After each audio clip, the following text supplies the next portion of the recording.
So three way হ্যান্ডশেকিংয়ের ক্ষেত্রে আমরা জানি যে আমাদের লাস্ট যে ধাপটা তখনই আমরা চাইলে ডেটা সেন্ড করে দিতে পারি, রাইট? অর আমরা নতুন চ্যানেলে কি করতে পারি, ডেটা সেগমেন্টস পাঠাতে পারি। সো এই যে পাঠাচ্ছেন এগুলো হচ্ছে কি আপনার আলটিমেটলি ডেটা সেগমেন্টস। সো আপনারা যে ম্যাথ করবেন তখন দেখবেন যে বিভিন্ন ভ্যালুস দেওয়া আছে, যে আপনার টোটাল ডেটা হচ্ছে ধরেন 200 মেগাবাইট, রাইট? এন্ড আপনাকে আমি বললাম যে একবার যখন সে ডেটা যাচ্ছে, সে এট এ টাইম যে ডেটা রিকোয়েস্ট করে, সে রিকোয়েস্ট করতে পারে এট এ টাইম হচ্ছে 20 মেগাবাইট। তাহলে কয়টা ডেটা সেগমেন্ট সে ক্রিয়েট করবে? 10টা। দ্যাট মিনস এরকম 10টা চ্যানেলে সে ডেটা রিকোয়েস্ট করবে। এটা বুঝতে কোনো সমস্যা? এন্ড সিমিলারলি আরেকটা জিনিস, আমরা যেভাবে কানেকশন ওপেন করছি, কানেকশন ক্লোজ এর ক্ষেত্রেও এই similar acknowledgement sequence number maintain করেই করা হয়। এবং ক্লোজ এর ক্ষেত্রে একটা ইম্পর্টেন্ট কোশ্চেন এইটা, যে আপনার যদিও হচ্ছে ওপেন করার সময় আপনার থ্রি ওয়ে হ্যান্ডশেকিং হচ্ছে, কিন্তু আপনারা যখন হচ্ছে টিসিপি ক্লোজ করবেন, এটা দুই টাইপের, এটা থেকে ম্যাথ আসে। একটা হচ্ছে ফুল ক্লোজ,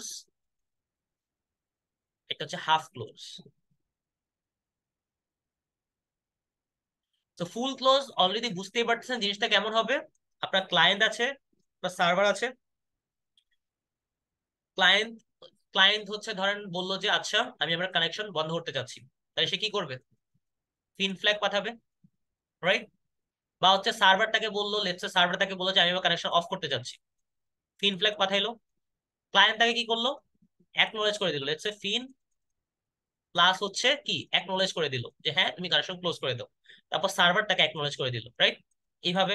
অথবা হচ্ছে ক্লায়েন্টের এন্ড থেকে যদি হয়, আপনারা বলেন এটা কি ঠিক আছে? ক্লায়েন্ট কি আগে হচ্ছে ক্লোজ করতে, মানে কে আগে হচ্ছে ক্লোজ করতে ইনিশিয়েট করে, ক্লোজটাকে ইনিশিয়েট করে? ক্লায়েন্ট ইনিশিয়েট করে নাকি সার্ভার? ক্লায়েন্ট ইনিশিয়েট করে, রাইট? ক্লায়েন্ট ইনিশিয়েট করে, কারণ রিকোয়েস্টটাকে করতেছে ক্লায়েন্ট। তো ক্লায়েন্ট যতক্ষণ রিকোয়েস্ট করে সার্ভার কি অফ হইতে পারবে? না। তো যেই কমিউনিকেশনের ক্ষেত্রে ধরেন হচ্ছে আপনার সার্ভারের রেসপন্স দেওয়া শেষে সে ডিরেক্টলি অ্যাকনলেজ করে দিল, দ্যাটস ইট। সে আর কোনো রিকোয়েস্টই করে না, মানে সে কোনো কিছু ডাউনলোড করতেছে না। সে ধরেন জাস্ট একটা ওয়েবসাইট লোড করছে, এন্ড ওয়েবসাইটের মধ্যে আহামরি কোনো রেফারেন্স অবজেক্ট নাই, এন্ড সে হচ্ছে জাস্ট ডিরেক্টলি বেসে একটা ওয়েবসাইট লোড করছে, এন্ড ডিরেক্টলি ধুমধাম লোড হয়ে গেছে। এখন সে কানেকশন তো ক্লোজ করে দিতে পারে চাইলে, রাইট? ওয়েবসাইট লোড করার শেষে সে ব্রাউজ করলো, ব্রাউজ করার সময় দরকার হলে সে আবার কি টিসিপি কানেকশন ওপেন করলো, যদি সে অন্য কোনো পেজে যে হাইপার লিঙ্ক ইউজ করে, সো। এখন এছাড়া যদি জিনিসটা এমন হয় আপনি কোনো একটা জিনিস নামাচ্ছেন, ধরুন ইউটিউব থেকে আপনি একটা গান ডাউনলোড করতেছেন, একটা ভিডিও ডাউনলোড করতেছেন, তখন ব্যাপারটা কেমন ঘটবে? ধরেন হচ্ছে যে আপনি আপনি হচ্ছে রিকোয়েস্ট করলেন ফিন, সার্ভার আপনাকে কিন্তু ফিন ফ্ল্যাগ দিবে না, সে জাস্ট আপনাকে কি করবে, অ্যাকনলেজ করবে যে আচ্ছা তুমি কানেকশন ক্লোজ করে দাও, সমস্যা নেই। তো আপনি ক্লায়েন্ট হিসাবে বন্ধ রাখলেন, কিন্তু সার্ভারের কি কাজ শেষ হয়েছে? না। কারণ সার্ভারের কাজ কখন শেষ হবে? যখন তার আপনাকে ভিডিওটা দেওয়া শেষ হবে, রাইট? তাই না? Right or wrong? আপনাকে যখন ভিডিও দিচ্ছে তখন তো আপনার কানেকশনে থাকা, মানে কানেকশন ক্লোজ করার জন্য আপনার রিকোয়েস্ট করার দরকার নেই, আপনি আপনার জায়গায় সরে যান, আপনাকে সার্ভারটা দিতে থাকুন। অর্থাৎ এটা হচ্ছে কথা যে আপনার একমুখী কানেকশন এখানে ক্লোজ হয়ে যাচ্ছে হাফ ক্লোজের ক্ষেত্রে। তো যখন জিনিসপত্র আপনারা ডাউনলোড করেন তখন আলটিমেটলি ক্লায়েন্ট এন্ড থেকে হাফ ক্লোজ হয়ে যায়। যখন আপনাদের ডাউনলোড ডান হয়ে যায় তখন কি করে, তখন হচ্ছে সার্ভারটা এখান থেকে ফিন ফ্ল্যাগ পাঠায়, including the acknowledgement flag. And এখান অ্যাকনোলেজমেন্ট ফ্ল্যাগ লাগে না, লেটস সে সেখান থেকে আবার জাস্ট ফিন ফ্ল্যাগই পাঠাইছে, এন্ড তখন ক্লায়েন্টটা ওকে অ্যাকনোলেজ করে। আর এই যে দুইটা ফেজ, দুইটা অ্যাকনোলেজ, অর্থাৎ এই অ্যাকনোলেজ আর এই ফিনের মাঝখানে যে টাইমটা, এই টাইম হচ্ছে আলটিমেটলি কি করে, ক্লায়েন্টের ডাউনলোড ফেজ চলতে থাকে সার্ভার থেকে। ওকে। তো অর্থাৎ আপনি যখন কোন একটা ফাইল রিকোয়েস্ট করছেন সেটা ডাউনলোড স্টেজে আছে, এরপর আর আপনি কোনো রিকোয়েস্ট করেন নাই, তখন ক্লায়েন্ট এন্ড থেকে কানেকশন অফ হয়ে যায়, সার্ভার হচ্ছে কি করতে থাকে, তাকে ডাউনলোড করতে হেল্প করতে থাকে। যখন তার ফাইলটা তাকে দেওয়া হয়ে যায় তখন সার্ভার কি করে, ক্লোজের জন্য রিকোয়েস্ট করে, ক্লায়েন্ট তাকে অ্যাকনোলেজ করে দেয়, that's it. So fin acknowledge done. আর যখন হচ্ছে ফুল ক্লোজ, তখন ক্লায়েন্ট এন্ড থেকে ফার্স্টে ইনিশিয়েট করে, সার্ভারটাকে অ্যাকনোলেজ করে, এন্ড দেন ক্লায়েন্ট কি করে দেয়, আবার তাকে অ্যাকনোলেজ করে দেয়, দ্যাটস ইট, ডান। দুইটা ডিফারেন্স বুঝছি। কখন কোনটা হয় কোন সিচুয়েশনে? আচ্ছা ফাইন। তো দেখি আমাদের আর কি, জি বলুন। হ্যাঁ সিনারিও বেস, হ্যাঁ সিনারিও বেস বলে, সিনারিও বেস বলে। ঠিক আছে, আর নয়তো ডিরেক্টলি আপনাদেরকে বলতে পারে যে এটা এক্সপ্লেইন করো, হাফ ক্লোজ এক্সপ্লেইন করো বা ফুল ক্লোজ এক্সপ্লেইন করো, তখন ডায়াগ্রাম দিয়ে এক্সপ্লেইন করে দিলেন। কিন্তু এটা বলবে না, আপনাদেরকে মেইনলি বলবে যে সে হচ্ছে এমন এমন করছে, ঠিক আছে, কিন্তু স্টিল ও হচ্ছে ডাউনলোড করতেছে, তাহলে এখন সে হচ্ছে কোন টাইপের ক্লোজ ইউজ করছে, তখন অ্যান্সার কি হবে? Half close. বুঝতে পারছি?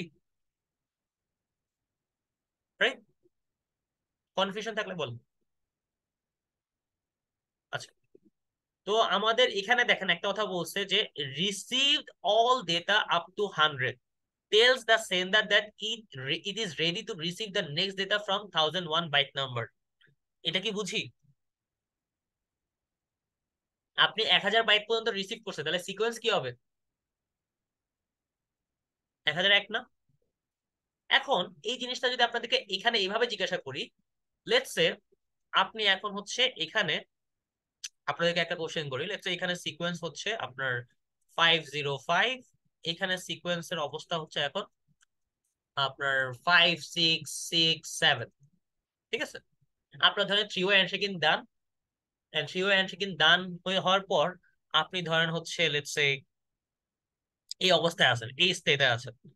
তো এখন আমাকে বলেন যে এখানের অ্যাকনলেজমেন্ট, এখানে অ্যাকনলেজমেন্ট এটা কত হবে যদি আপনি এখানে রিকোয়েস্ট করেন ধরেন হচ্ছে 100 বাইটস, এটা আপনি রিকোয়েস্ট করছেন এই সেগমেন্টে, এটা হচ্ছে একটা ডেটা সেগমেন্ট যেটা আপনি রিকোয়েস্ট করছেন, তাহলে এখানে অ্যাকনলেজমেন্টের ভ্যালু কত হবে?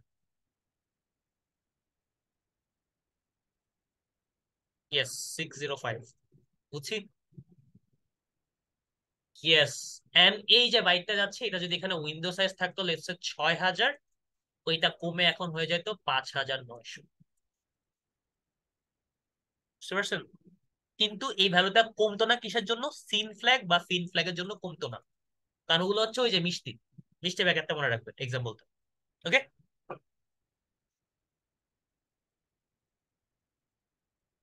হুম হুম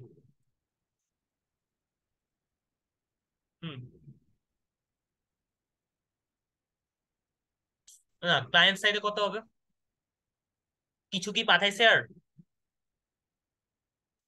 কিছুই তো নাই, তাহলে এখানে কত আসবে? এটাই তো। হ্যাঁ, ধরেন এই সাইডে যদি আবার কিছু পাঠাইছে 200 পাঠাইছে, তখন এখানে আবার অ্যাকনলেজমেন্ট কত হবে? 5867, রাইট? হুম, শেষ। বুঝছি। আচ্ছা। হুম, বুঝি।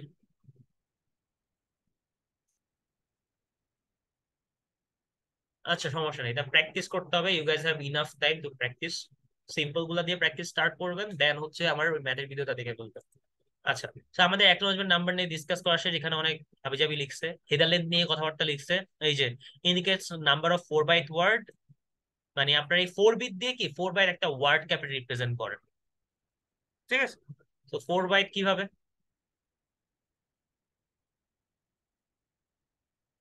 তো একটু দেখি, লেটস সেই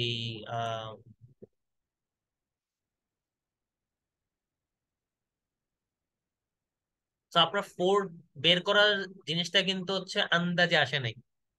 ঠিক আছে, কেন 4 দিয়ে গুণ করতে হয়, এটার রিজন হচ্ছে যে আপনার 4 বিট দিয়ে যেহেতু রিপ্রেজেন্ট করতেছেন, তাহলে আপনার ম্যাক্স যে ভ্যালুটা আসে সেটাকে আপনি ডিভাইড করলে আপনি আসলে যে ভ্যালুটা পান সেটাকেই গুণ করতে হবে। এই জন্য আপনার ম্যাথ করার ক্ষেত্রে আপনি অলওয়েজ 4 দিয়ে গুণ করেন, এটা বুঝছেন সবাই? কেন 4 দিয়ে গুণ করি? আচ্ছা। হ্যাঁ, হ্যাঁ, এই জন্য ম্যাক্সিমামটা ধরে আমরা বের করছি। কোন ফ্ল্যাগ কি করে সেটা হচ্ছে এখানে এক্সপ্লেইন করা আছে, এগুলো একটু কষ্ট করে পড়বেন, কারণ এই ফ্ল্যাগ গুলো থেকে ছোট কোশ্চেন আসে, 2 মার্ক 3 মার্কের কোশ্চেন আসে। এগুলো কাজ কি, উইন্ডো সাইজ কি এটা এখানে এক্সপ্লেন করছেন, আমি বলছি অলরেডি যে উইন্ডো সাইজকে RWND দিয়ে প্রকাশ করা হয়, আর ম্যাক্সিমাম সাইজ এটা হচ্ছে ম্যাক্সিমাম আপনি কত বাফার ইউজ করতে পারতেছেন, এন্ড এটাকে আর দিয়েও প্রকাশ করা হয়, RWND অর আর। ঠিক আছে, তারপর চেকসাম নিয়ে আমি অলরেডি ডিসকাস করছি। আর্জেন্ট পয়েন্টার, এই যে এটার একটা ডেসক্রিপশন দেওয়াই আছে, যে বেসিক্যালি আর্জেন্ট ডেটা যেটা থাকে সেটা সে কি করে, আর্জেন্ট পয়েন্টারটা ওইদিকে ডিল করে থাকে, অর্থাৎ স্টার্ট থেকে ওই পর্যন্ত ডেটা সে আগে কি করে দেয়, আগে পাঠায় দেয়, বাদ বাকি ডেটাকে সে পরে প্রায়োরিটাইজ করে। এই জিনিসটা এখানে লেখা আছে, প্লাস এক্সাম্পল দেওয়া আছে। ওকে। আর এটা কখন কাজ করে আর্জেন্ট পয়েন্টার? আর্জেন্ট পয়েন্টার তখনই কাজ করবে যখন জাস্ট হচ্ছে আপনার ইউআরজি ফ্ল্যাগটা 1 হবে, এই যে দেখেন। ঠিক আছে, এবার কি বুঝতে পারছি এটা? এবার হচ্ছে অপশনস। অপশনস নিয়ে কথা বলছি যে অপশনস ফিল 40 বাইটস পর্যন্ত হতে পারে যখন প্যাডিং 0। কানেকশন এস্টাবলিশমেন্ট নিয়ে কথা বলছি, থ্রি ওয়ে হ্যান্ডশেকিং নিয়ে কথা বলছি। এগুলা হচ্ছে এখানে যেটা সিমুলেশন দেখাচ্ছে সেটা আমি অলরেডি এই জায়গায় এক্সপ্লেইন করে দিছি, যে কিভাবে এই ফ্ল্যাগ ওয়াইজ ভ্যালুগুলো চেঞ্জ হয়। এগুলো হচ্ছে নিজের একটু সিমুলেট করে দেখবেন। ওকে। কানেকশন টার্মিনেশন, এটা নিয়েও বলছি কিভাবে টার্মিনেশন হয়। ফিন, ফিন অ্যাকনোলেজ, অ্যাকনোলেজ এটা কি ফুল ক্লোজ, রাইট? হাফ ক্লোজে কি হচ্ছে দেখেন, ফিন অ্যাকনোলেজ, ফিন অ্যাকনোলেজ, এটাও বলছি, রাইট? আর এর মাঝে কি হতে থাকে, এই জায়গায় দেখেন data segment from server to client, অর্থাৎ এর মাঝে হচ্ছে ডেটা ডাউনলোডের কাজটা চলতে থাকে। Clear guys? প্রবলেম?